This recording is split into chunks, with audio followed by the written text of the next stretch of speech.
An arc flash, which is distinctly different from the arc blast, is part of an arc fault, a type of electrical explosion that results from a low-impedance connection to ground or another voltage phase in an electrical system.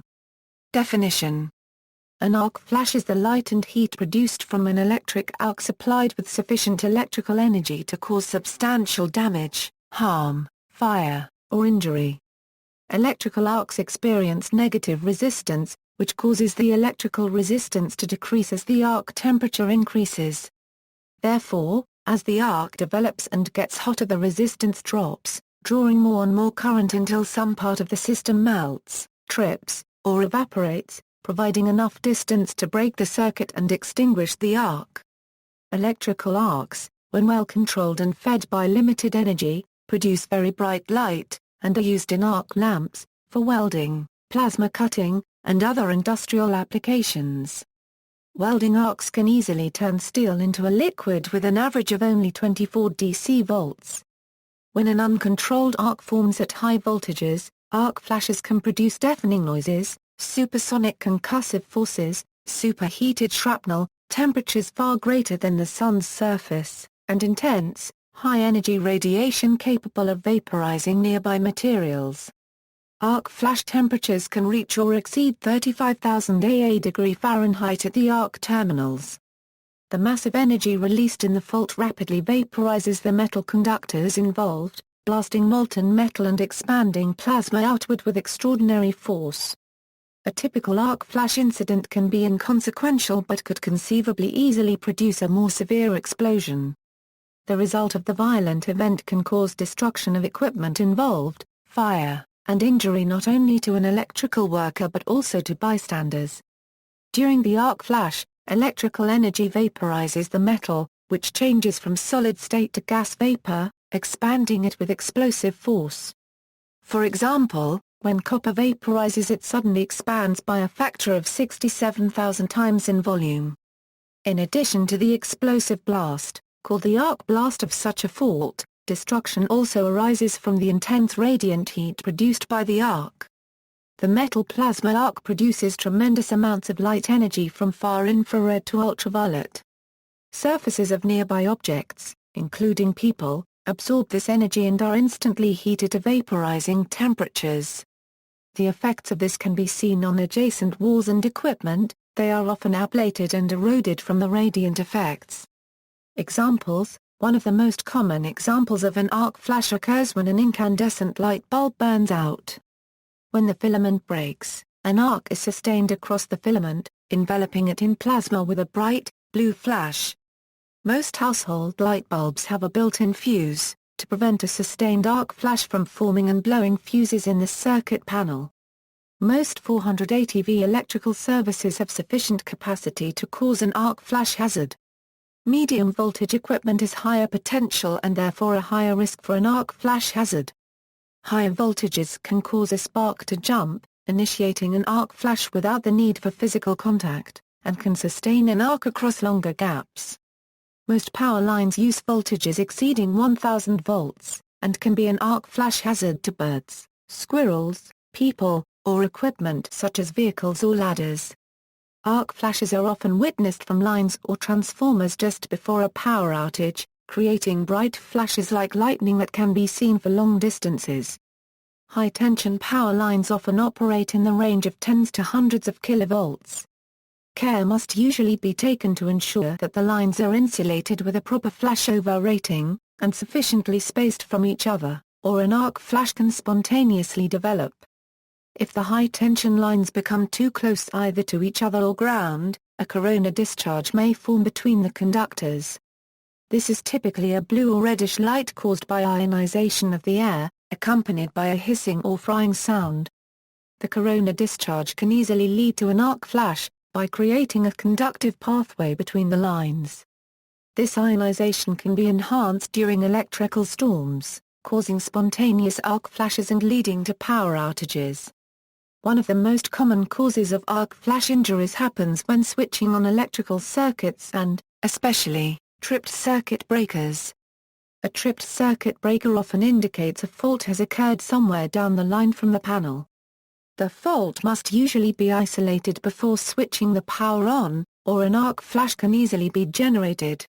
Small arcs usually form in switches when the contacts first touch, and can provide a place for an arc flash to develop. If the voltage is high enough, and the wires leading to the fault are large enough to allow a substantial amount of current, an arc flash can form within the panel when the switch is turned on. Generally either an electric motor with shorted windings or a shorted power transformer are the culprits, being capable of drawing the energy needed to sustain a dangerous arc flash. Circuit breakers are often the primary defense against current runaway, especially if there are no secondary fuses, so if an arc flash develops in a breaker there may be nothing to stop a flash from going out of control. Once an arc flash begins in a breaker, it can quickly migrate from a single circuit to the phases of the panel itself, allowing very high energies to flow. Precautions must usually be used when switching circuit breakers, such as standing off to the side while switching to keep the body out of the way, wearing protective clothing, or turning off equipment, circuits and panels downline prior to switching. Very large switchgear is often able to handle very high energies, and, thus, many places require the use of full protective equipment before turning it on. As an example of the energy released in an arc flash incident, a single phase-to-phase fault on a 480 V system with 20,000 amps of fault current. The resulting power is 9.6 MW. If the fault lasts for 10 cycles at 60 Hz, the resulting energy would be 1600 kJ. For comparison, TNT releases 2175 joules per gram or more when detonated. Thus, this fault energy is equivalent to 380 grams of TNT. The character of an arc flash blast is quite different from a chemical explosion, but the resulting devastation is comparable. The rapidly expanding superheated vapor produced by the arc can cause serious injury or damage, and the intense UV, visible, and IR light produced by the arc can temporarily and sometimes even permanently blind or cause eye damage to people. There are 4 different arc flash type events to be assessed when designing safety programs: open-air arcade flashes, ejected arcade flashes, equipment-focused arcade flashes, tracking arcade flashes, protecting personnel. There are many methods of protecting personnel from arc flash hazards. This can include personnel wearing arc flash personal protective equipment or modifying the design and configuration of electrical equipment. The best way to remove the hazards of an arc flash is to de-energize electrical equipment when interacting with it. However, de-energizing electrical equipment is in and of itself an arc flash hazard. In this case, one of the newest solutions is to allow the operator to stand far back from the electrical equipment by operating equipment remotely. This is called remote racking.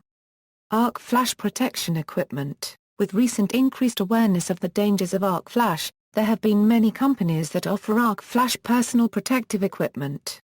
The materials are tested for their arc rating. The arc rating is the maximum incident energy resistance demonstrated by a material prior to copper or necessary to pass through and cause with 50% probability a second or third degree burn. Arc rating is normally expressed in calc mass squared. The tests for determining arc rating are defined in ASTM F1506 Standard Performance Specification for flame-resistant textile materials for wearing apparel for use by electrical workers exposed to momentary electric arcade and related thermal hazards.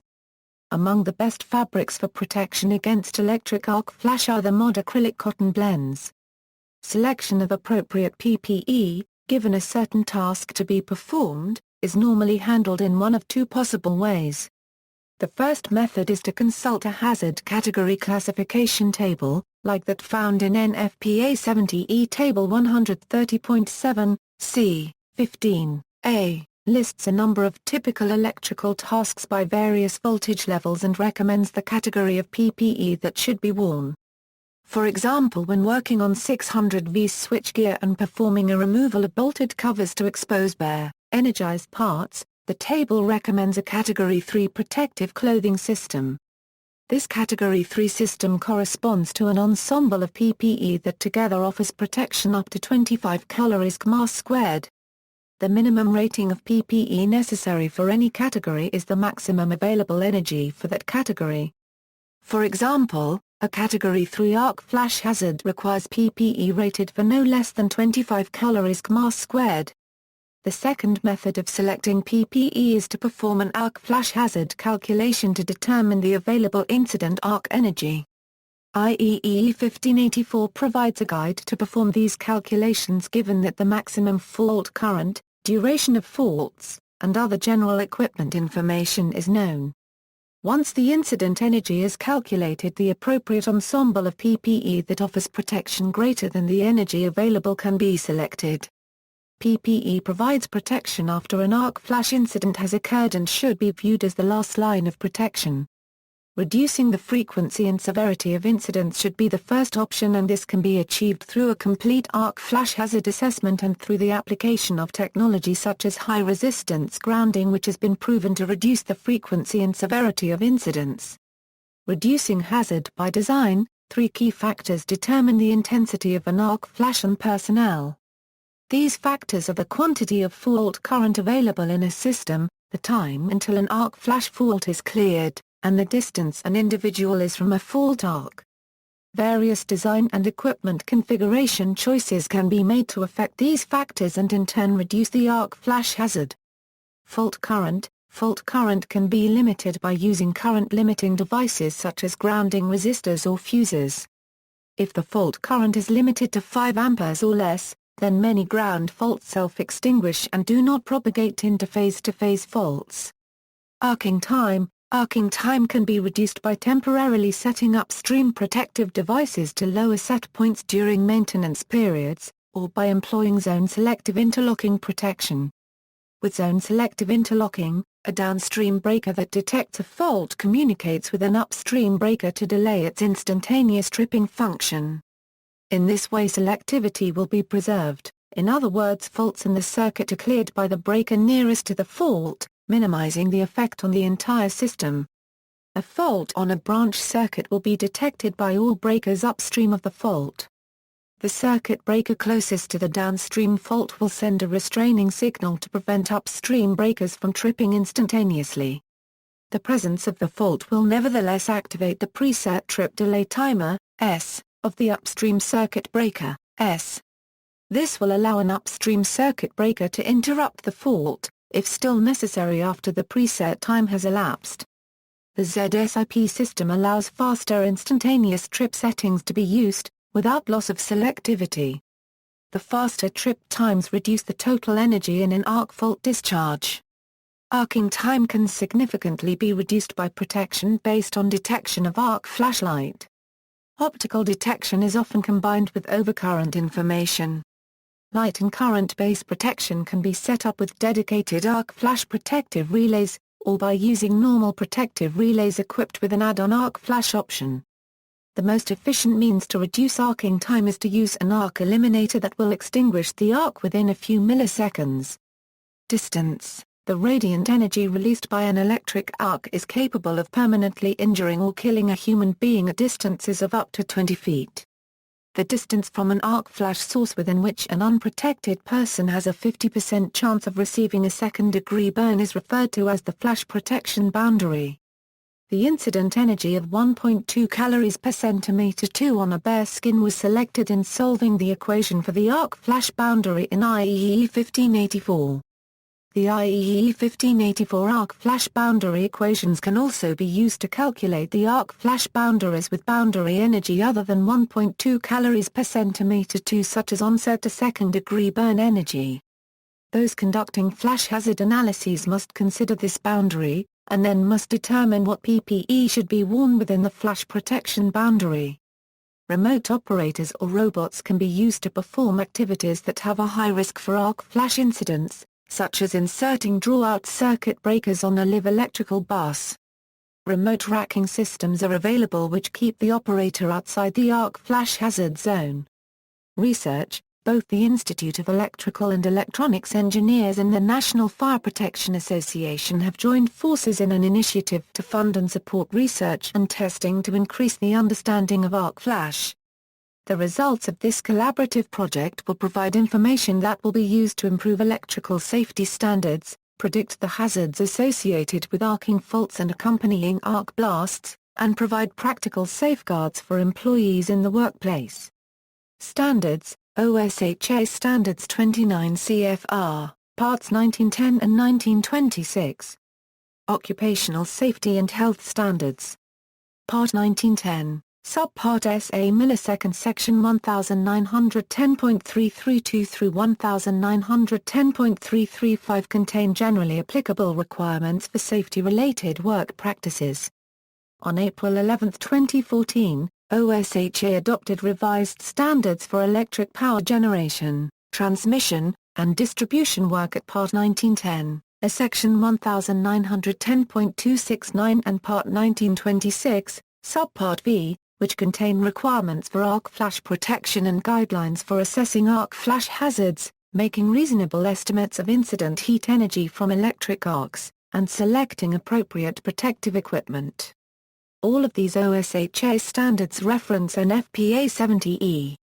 The National Fire Protection Association Standard 70-2011 OE. The National Electrical Code Euro contains requirements for warning labels. CNEC Article 110.16. NFPA 70E 2012 provides guidance on implementing appropriate work practices that are required to safeguard workers from injury while working on or near exposed electrical conductors or circuit parts that could become energized. The Canadian Standards Association CSA Z462 Arc Flash Standard is Canada's version of NFPA 70E. Released in 2008. The Underwriters Laboratories of Canada Euro unregistered trademark S standard on electric utility workplace electrical safety for generation, transmission, and distribution can ULCS 801, the Institute of Electronics and Electrical Engineers IEEE 1584 Euro 2002 Guide to Performing Arc Flash Hazard Calculations. Arc flash hazard software exists that allows businesses to comply with a myriad government regulations while providing their workforce with an optimally safe environment. Many software companies now offer arc flash hazard solutions. Few power services companies calculate safe flash boundaries. References. External links, information, statistic and video resource on arc flash, fast facts on arc flash. Arc Flash Resource Center Arcade Flash Awareness video available on YouTube or from NIOSH, free online arcade flash calculator and label maker. How to implement NFPA 70E to reduce arc flash hazards. How to choose a vendor to complete an arc flash analysis in your facility. Video of 46 cycle, 10,000A staged arcade flash. My Electrical Online Arc Flash Calculator Free Arcade Flash Calculator Arcade Flash Guide.